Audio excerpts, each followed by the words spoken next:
يا أيها الناس كلوا مما في الأرض حلالا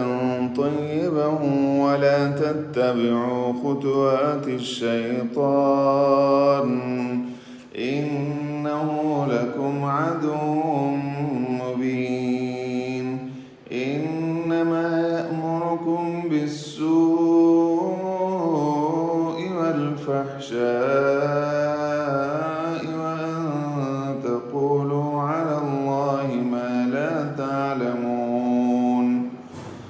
وإذا قيل لهم اتبعوا ما أنزل الله قالوا بل نتبع ما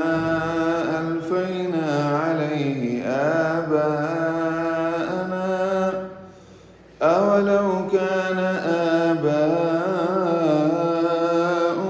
لا يعقلون شيئا ولا يهتدون ومثل الذين كفروا كمثل الذي ينعق بما لا يسمع إلا دعاء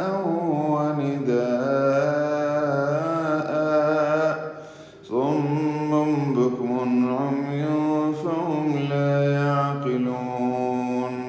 يا أيها الذين آمنوا كلوا من طيبات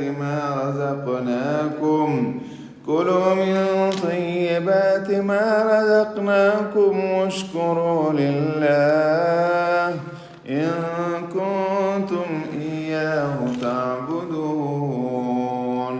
إنما حرم عليكم الميتة والدم ولحم الخنزير وما أهل به لغير الله فمن اضطر غير باغ ولا عاد فلا إثم عليه إن الله غفور رحيم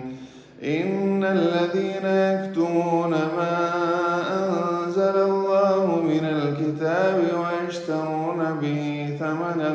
قليلا أولئك ما يأكلون في بطونهم إلا النار ولا يكلمهم الله يوم القيامة ولا يزكيهم ولهم عذاب